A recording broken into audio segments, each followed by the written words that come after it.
Welcome to Trans Canada Stories.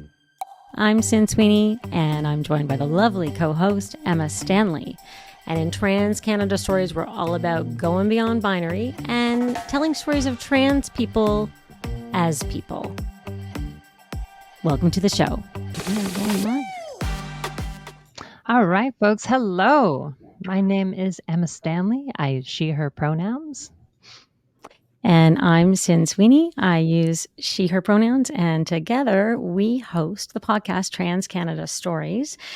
Trans Canada Stories is all about celebrating trans folks and their allies from coast to coast to coast. And we're doing things just a little bit differently today.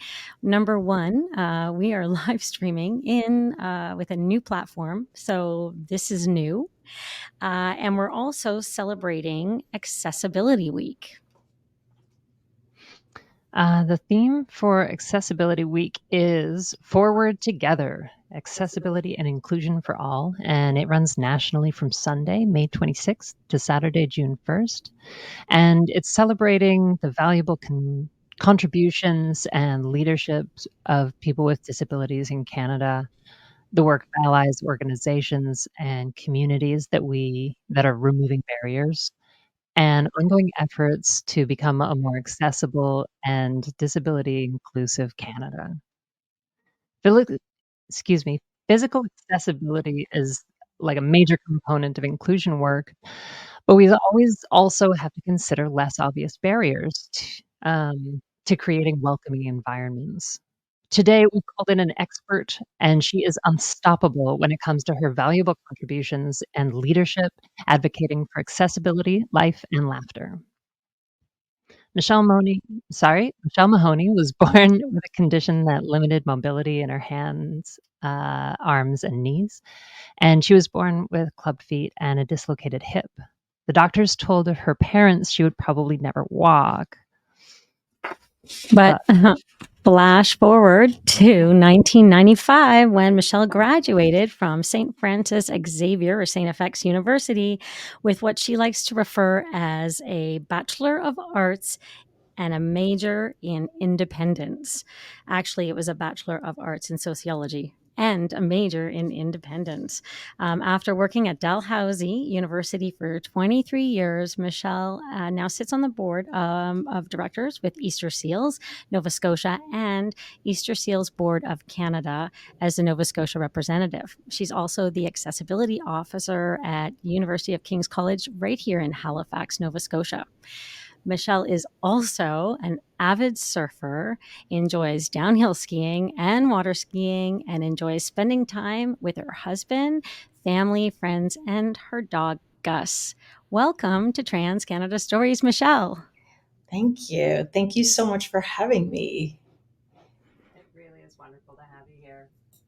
So, Michelle, and I'm sorry if I'm getting the pronunciation wrong here. The condition you were born with is called arthrogryposis. You're muted. Oh, I am so sorry. It's okay because we're in the office together, so I can still hear you. Michelle, the condition you were born with is called arthrogryposis, and it was a pretty dire diagnosis when you were young. And now you're surfing and water skiing. Can you tell me how you got from there to here? Yeah, sure. So, thank you for having me today, you guys. This is such a very important week. It's National Accessibility or Access Awareness Week. So, I really am very excited to be here and join you today. So, I was born in Spring Hill, Nova Scotia. I'm the youngest of 5 kids, and I was the third known case of the condition called arthrogryposis, and what that is lack of muscle in various joints, like Emma said earlier. And my doctor sat my mom down and said that people with this condition lead very normal lives, so treat her like you would a regular kid. And being the youngest of 5 kids, that's exactly how I was raised. I was never pitied or, I was able to be involved in anything and everything I wanted to be involved in. And yeah, I have a twin brother. We were womb mates, and he does not have a disability. I always say that he maybe beat me up a little bit, but in the womb, and that's why. No, I'm just kidding. I'm just kidding. But, no, Your brother. I know, right? We're best of friends today, too, by the way.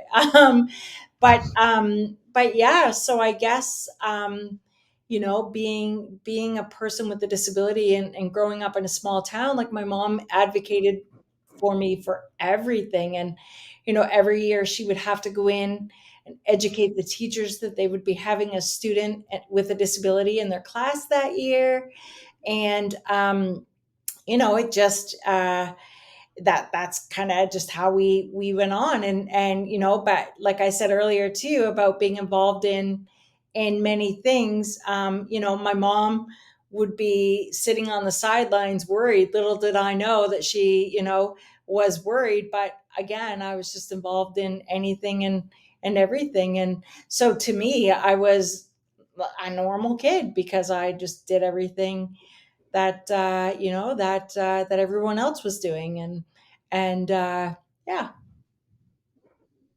I love that. And like really, I think what you said there when you link back to like accessibility and inclusion, isn't it? I think Emma, you had said right earlier Mhm. today, it's about finding like coming into alignment with this sense of normalcy, this sense of fit, or belonging is much better than the word fit, but that sense of belonging in that space.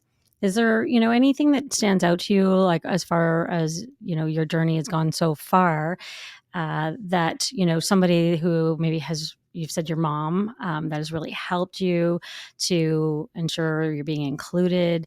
Um, is there anyone else that like has really helped you along the way? Like maybe we can talk about your time at Saint FX and what accessibility looked like there for you, and from that first day that you started. Sure. So I looked at St. FX because it was a small town. Antigonish is a small town like Spring Hill where I grew up. And when I was in high school, in grade 12, of course, I wanted to go to university, wanted to do what everyone else was doing, of course. And I wasn't a straight A student, but I was a typical, teenager and just wanting to be like everyone else. And so I was looking at St. Mary's University because St. Mary's University at that time was known as the university that not, I don't want to say caters, but they had the Student Center for Excellence, it was called, for people with disabilities. And it really was the university back in 1991 known as the great university for people with disabilities to attend. But I had spent some time at the rehab center here in Halifax, working with an occupational therapist to come up with gadgets and stuff to learn to do things for myself. And during the time that I was here, I really I found the city to be so big and really too much for me. And as an 18-year-old, I just felt um, really overwhelmed by the bigness of the city. And that's when I looked at another at Saint FX because it was a smaller town. So we made a few visits to the university, my mom and I, and I mean, they literally bent over backwards to accommodate my needs, and they gave me a room with my own bathroom, and I lived there for 4 years. I lived on campus for 4 years. Actually, kind of a funny story. My mom um, talked my twin brother into going to Saint FX to look out for me for my first year, and I didn't know that. So I just knew we were both going to St. FX. And, uh, little did I know that he did not want to go there. He wanted to go to UNB. He was accepted to UNB. I'm pretty sure he wanted to get as far away as possible because, all of our lives, my mom would bring me to the IWK, and my mom was always that person that took me everywhere. and my sisters and my dad would stay home with my brother. And then, my brother, when we were younger, even took my mom aside and told my mom he wished he had a disability because, my mom's always taking me to Halifax and, for doctor's appointments and stuff. But, Mm. mind you, my time wasn't rosy. These were not rosy, fun times for me. So, we graduate from high school, and of course he's off to St. FX with me in the fall, and he came with me, and it really was such a very um, amazingly scary time for me because, I realized how much I took my mom for granted. My mom helped me with everything from getting dressed to doing my hair. We had such routine, and then, I got my period the first time at university, and I thought, like, okay, like, I can't have somebody assist me. Oh, I forgot to mention I had an attendant who would come in and help me every day, or maybe I did mention.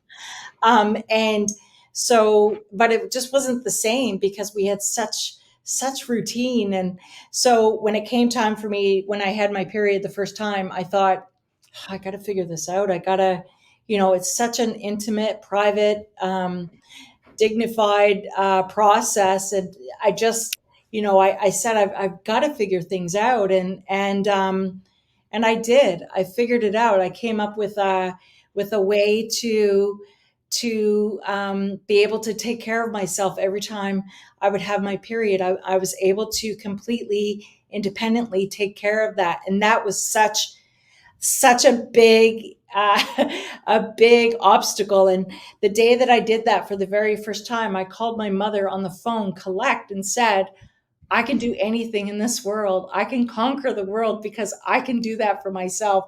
And to me, that was Wow. everything. I could, bring on the world because I can handle it.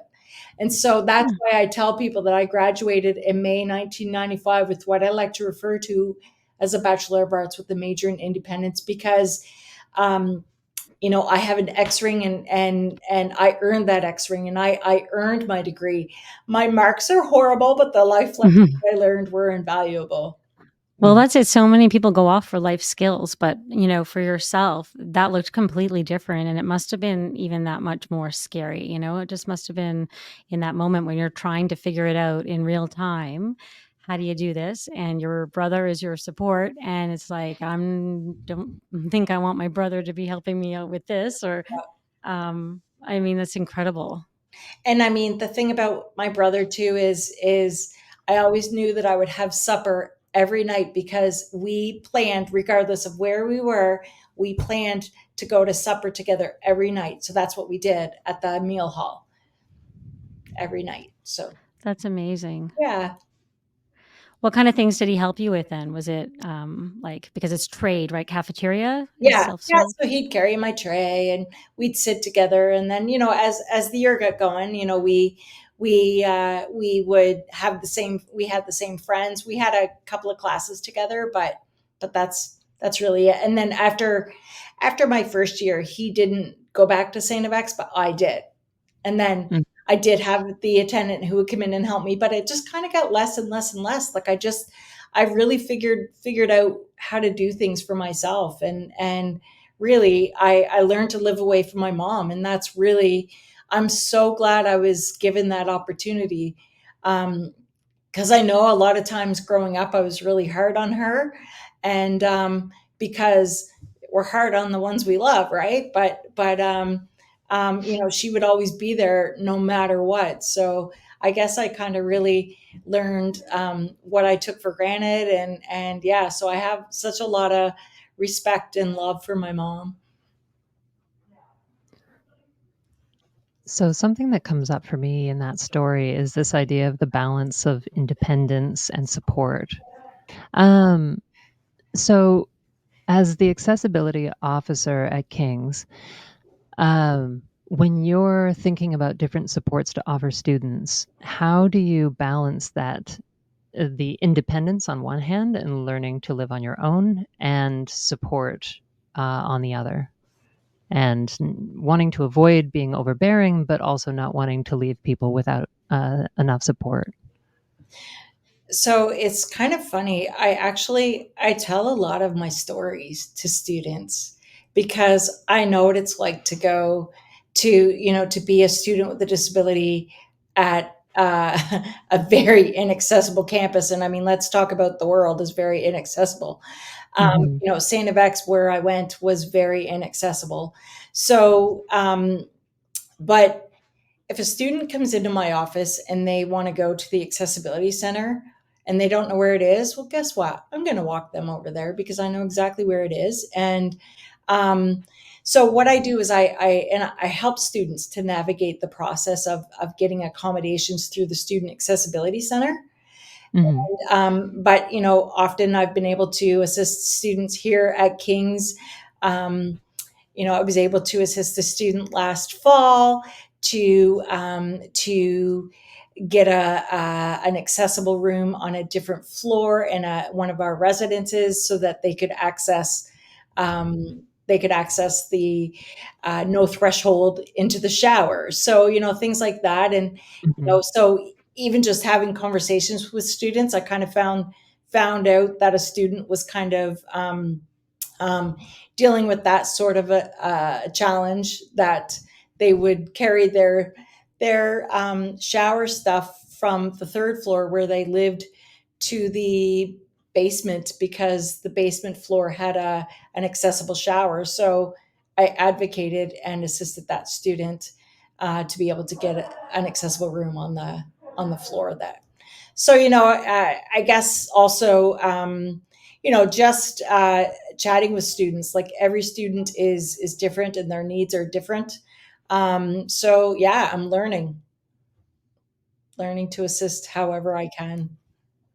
I love that. Is well, I mean, it's like a one step forward, and each one person that you help, then hopefully it overcomes, or it creates that need that, okay, this needs to be in place. So let's make it better than for others coming in. So maybe asking those questions before the person is there and needs a shower and, But I can kind of see where students with disabilities come from. They don't want to, like, nobody wants to scream disabled person here, like as an 18-year-old, you just want to fit in and Mm-hmm.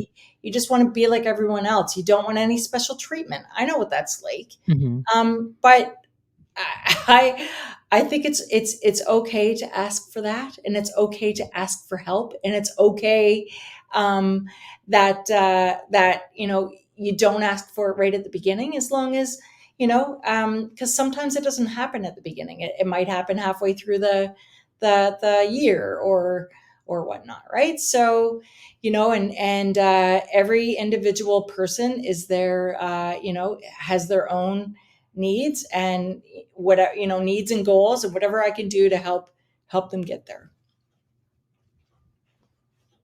Yeah, I suppose in the end, it's not any different from anybody else that like every kid going to school is going to have to strike the balance of independence and support and learning life skills.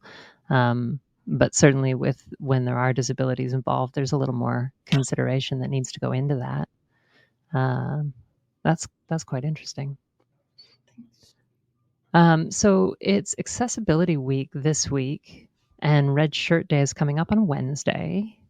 For me, this is my first one since moving back to Canada. I was away for a long time. So, can you tell me what I should expect? Well, so just to kind of throw some stats out there, 30 is it 38% of Nova Scotians live with a disability. So that's almost 1 in 4 Nova Scotians live with some kind of. I'm just reading my tips over here. So almost 1 in 4 Nova Scotians live with some kind of disability, many of which are invisible. So when you consider their families or friends, disability touches close to every other Nova Scotian. This Hmm. is an important demographic to remember. So I love that this week is I guess I don't want to say mandated, but it's a national, what's the word I'm looking for? Maybe recognition. Yeah, thank you. Yes, a national recognition to celebrate the contributions of Canadians with disabilities and to promote accessibility and inclusion in everyday life. So uh, over here at King's, I have posters. I've hung them up everywhere.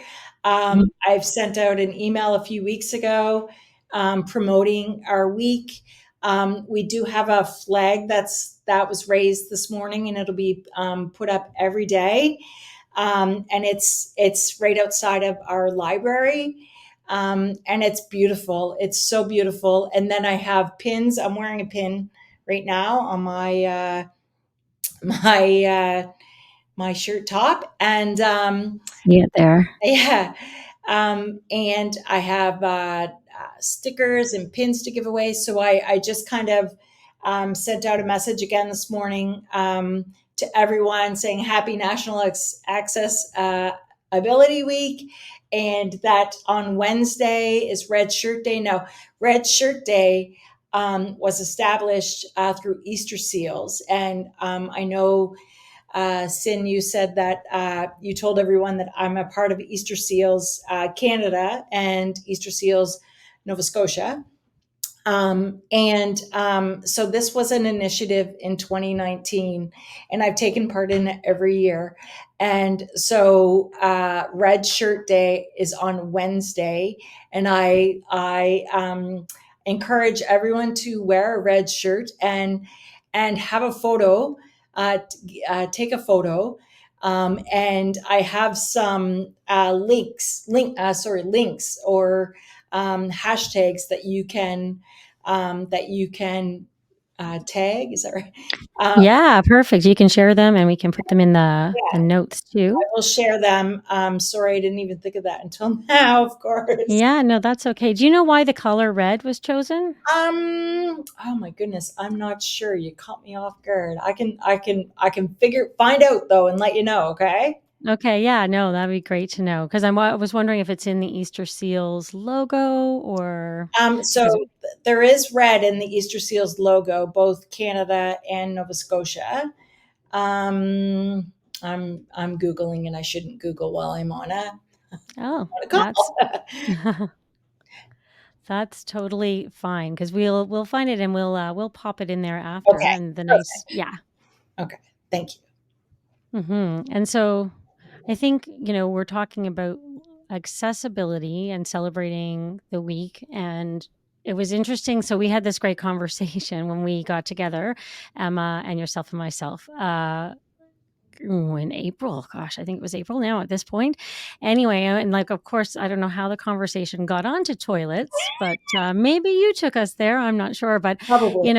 we learned so much, and I think the idea of like, okay, what you don't know around accessibility, or you think you know, and what you don't really know, I think can be illustrated through some of our toilet talk conversation, and we thought it was pretty relevant as well because there's a lot of talk around inclusion and accessibility with regards to washrooms for trans women as well and for trans youth who statistically in schools, the washrooms are not monitored. They are one of the most, scary spaces for young trans people who are often, not drinking water during the day or liquids or holding all day because of that fear of going into a washroom and what might happen if the school doesn't have an everyone washroom. So I thought that, this could be really relevant to just talk about, when you're talking about accessibility, some of the things I thought were accessible within a washroom, like weren't at all. And of course, that's because I don't know. So why don't we talk toilets for a few minutes? Okay. Everybody wants to hear about toilets. So when I go out into the world, I'm constantly assessing the world because I can't shut it off. I can't turn it off. I'm constantly aware of my surroundings. I am constantly, if I have to use a washroom, I kind of dread my initial thought of going to the bathroom is, oh my God, am I going to be able to access the toilet paper? Like, who thinks like that? I do. I used to work in a building at Dalhousie where I would go into ladies' locker room every day, and I would check out all four stalls, and whichever one had the least amount of toilet paper in it would be my stall for the day. And I told so many people a story like that, that they were then going out and noticing things like this in public. And to me, they would come back to me and they would say, "Oh, I was in a bathroom the other day and I thought of you." And um, unfortunately, I don't like it if you think about me when you're in the bathroom. But what it did for me was it made it so that, like, when I share these kinds of stories, unfortunately, you never unsee it, and you'll see it every time. So I'm sorry to everyone who's going to be listening to this podcast, but so. I was at a facility yesterday. A single use washroom is probably the best, and it's the safest for everyone. It's the safest for people who are trans. It's safe for people who have disabilities, as long as the facility is accessible. And when I say accessible, it's from entry to using the facilities, to accessing toilet paper, to flushing, to washing your hands, to leaving. And I mean, I could write a book on inaccessible washrooms. So the facility I was at yesterday was there were two single use stalls, sorry, not stalls, but each room had their own door, so there were two separate washrooms. And I went into one, and I mean, it nearly took all I could or all I had to be able to pull the door open, because the door closure was so, like, it was so tight that Mhm. it made the door so heavy. And it doesn't have to be. A door does not have to be heavy. If it closes behind you, then perfect. Locking mechanisms are another one. The locking mechanisms, should be the push. So it should be a lever style door handle, and then the locking mechanism should be a push. You push in. There was Mhm. one time where I was in a facility, and it was a turnstile. Uh, you just turned Like a little latch yeah, that a goes little like latch that that. you turn. Yeah. And I was actually at a water ski camp in a place in Florida, so I'm sure I can probably mention this. I don't even remember the name of the facility, or sorry, the establishment, but it was a single use washroom, and there were a few people from Canada with my group, and I got and it was loud. We were sitting outside, but I went in to use the facilities, and it was very loud, because inside was the inside part of the restaurant, and there was music playing. It was so loud, and I got stuck in the facility. I could not. I turned the latch, and got locked in, and then I was unable to, because my fine motor skills, I was unable to unlock myself. So I was texting the people. I had my phone with me. I was texting the people. I Oh, called the no. people. I ended up having an anxiety attack because I Yeah. couldn't get out of the bathroom.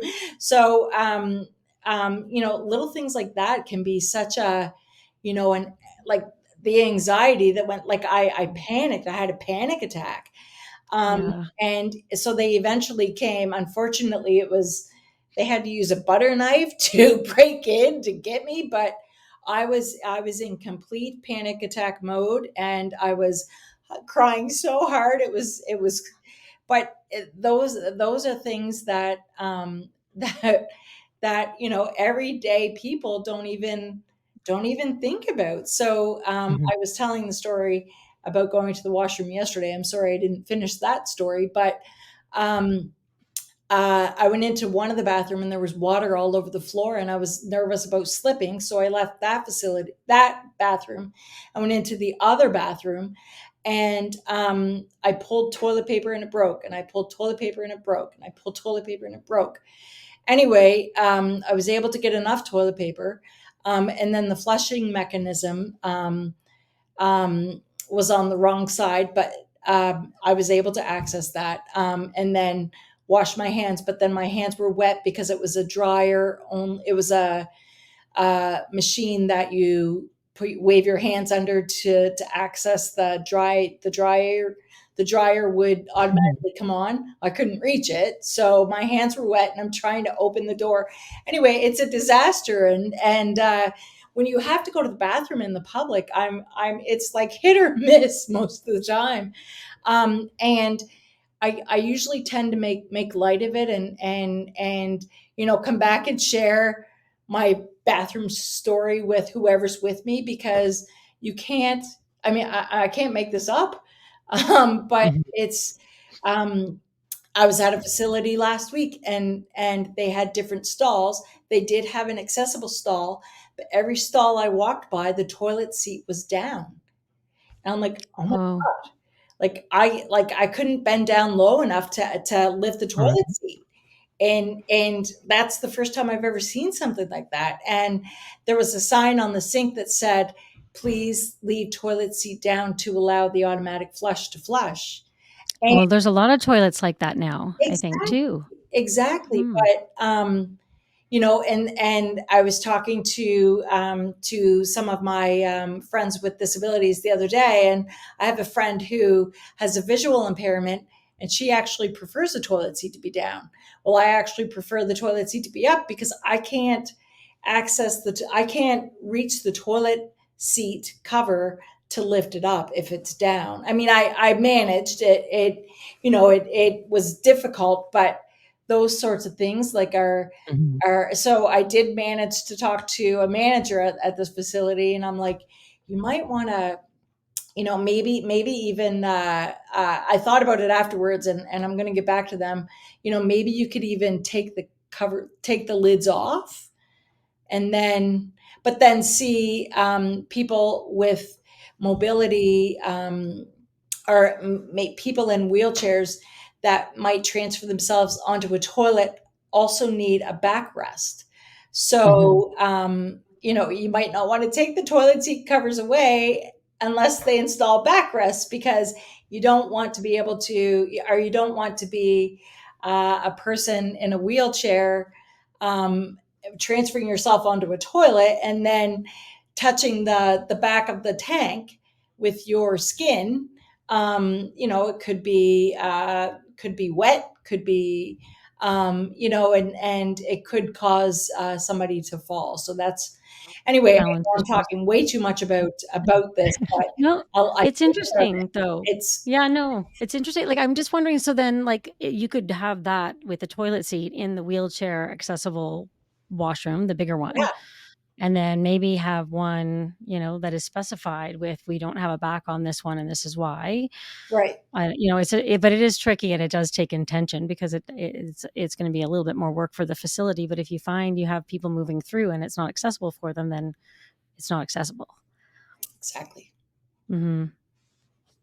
yeah, Well, and it brings to mind this piece that does come up a lot, where you have inclusion, let's say intentions, but no real life experience driving them or improving them. And so you get these solutions that are not actually solutions. And it can be really frustrating. Um, and it also, I was curious. I know that when we're talking about everyone bathrooms, like basically any bathroom that is, doesn't have a list of people who are allowed to come inside it, signage is often our biggest problem. Like they're around, but no one knows where, because most bathroom signs just point you to the nearest bathroom, not the nearest bathroom of any particular type. So right. do you run into that? Is that something that exists in your world and mine, or Well, not so much? it's funny. I haven't really noticed that, Mhm. other than because I really try to go to single use washrooms. I try to Yeah. do that, so that, I know that I have the entire place to myself, you know what I mean? But, here at King's, we have, gender neutral washrooms. All of the washrooms all over campus are gender neutral, and there's 2 stalls in them. I've been in a stall when, male has come into the facility, like, and we're both just using the toilet, right? I mean, I guess that's. But I haven't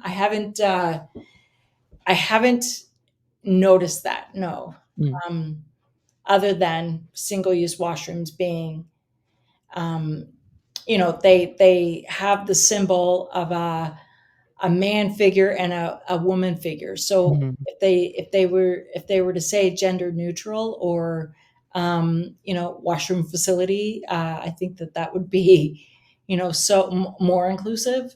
Yeah. There's this thing, and it's sort of a new thought. I'm kind of working with it now, but this idea of that you can have a place that's accessible but not necessarily inclusive if people don't know about it. And a lot of the time there is this idea of like, yeah, we have that. Or I'll be talking to a client or at a workshop, one of the participants, and it's like, oh yeah, we have all of these things. And it's like, great. Does anyone know? And um, yeah, that difference maybe between accessibility and access can be a bit tricky. Um, and but I'm curious. Earlier, you mentioned invisible disabilities, and I mean, I've heard the term before, and I know a little about it, but maybe you could talk about what that might mean.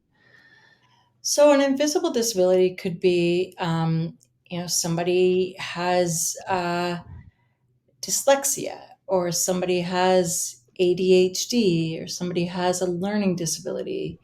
Um, could be a number of things. It could be PTSD, and I mean, there's many, um, Hmm. but I think that people might have a difficult time. I know people have a difficult time when it comes to advocating for themselves, or advocating for accommodations, if they might not look the part, or I Hmm. this is terrible. I'm sorry. No, it's a fair thing. We had a friend of mine actually was telling a story where they were looking for an accommodation and not getting it and not getting it, and finally they just got frustrated and said, "I'm too pretty to be autistic," and it was because they we have this image from social media, from media in Yeah, general about what that looks like, and it's not accurate and it's not diverse, and it's usually one very specific image, and if you don't fit into that, people don't well, exactly. think of accommodation because we're still in this mindset of I'm going to wait until there's a problem and then I'm going to accommodate it, instead of I'm just going to accommodate everybody and then I don't have to grill every person on what they need. Exactly, and that's a really good point too. As you're telling this story, it's I do have a lot of friends in the disability community, and I have a friend who has a visual impairment, and um, that friend is doing neuroscience at university. And if things are just um, if things are accommodated for this person, um, it's that's all that they need, right? Mhm. This individual is going to go places. And for example, too, I'll tell you a really quick story. We ski together. We downhill ski together. Okay, and this person is blind. Um, and the very first day that we met, I told them that I ski. When I ski, I sit ski. So I sit in a sled, I'm like tethered from behind. And because I said I don't have the strength in my arms and my legs to downhill ski. And this person stands to ski, and they wear a pinny or whatever that says, blind skier. And they always have somebody with them who skis backwards in front of them and tells them what to do. And I mean, this person was being scouted for like the professional skiing or anyway. Mhm. But when we met the very first day, and I was telling her how now that I've identified, when we met, and I described my disability to them, um, I we were talking over lunch, and I was explaining how my arms are turned, and they said, can I see your arms? And I said, yeah. And they felt my arms, and they kind of had a smirk on their face, and they processed what I told them, and then they looked and they said, wow, life for you must be really hard. And I looked around to see, like, did anybody just hear? Like, the look on my face was like, are you kidding me? Life for me must be hard. Life for you must be hard, right? I didn't say that to this person, but I thought it, but that was their perception of me, because they see that I have um, a physical disability, and wow, life for me must be very hard. Well, like, life for you must be hard. But you know what? Like, we were both doing something that day that we both really enjoyed. We're skiing. Guess what? We're doing it differently. We're doing what everybody else is doing on the hill. We're enjoying our time, but we're doing it differently. We're doing the exact same thing as everyone else. We're just doing it differently. And so I just wanted to share that story, because I just, it's perception. It's about a perception, and people's perceptions of persons with disabilities. And I could be anything that I want, and that's having that attitude. I guess growing up, there were times where my mom was my date on a Friday night. I mean, and when I say that, my mom was my right arm, and my mom was everything to me. Again, she was my date on a Friday night. She would uh, take me out, or take me to a movie, or take me shopping or something. And my mom now has lost some of her vision. So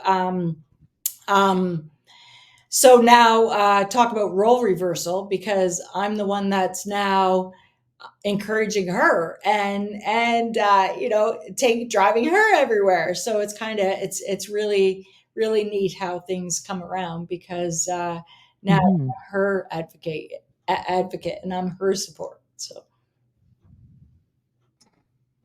It's inspiring, and I love when you shared your motto with us earlier. I don't know if you want to share that. oh, that I'm unstoppable, Yeah. and that I'm unstoppable, and or I can do anything in this world.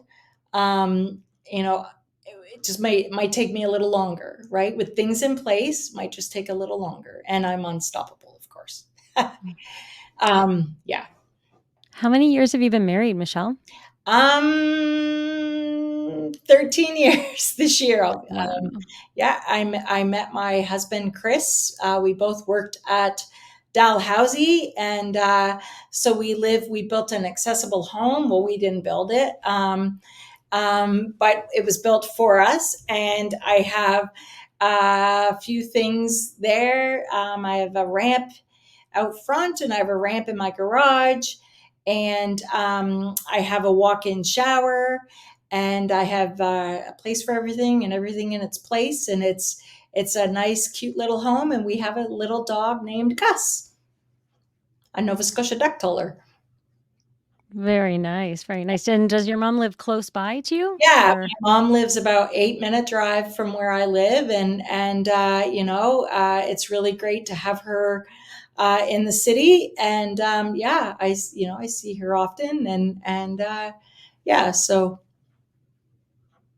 where do you see yourself going from here now? So we've worked with Dalhousie. You're the accessibility officer for King's College, but you also do you do advocacy and consulting on the side. Yeah, where do you hope to go? Like, what do you see yourself for down the road? wow, that's a great question. I think that I'll keep on uh, doing the work here at King's. I've only been at King's for a year and a half, and it was a brand new job. So I'm creating this job, which has been really rewarding and challenging, and all at once. And I think that my work here is not done yet, but I could.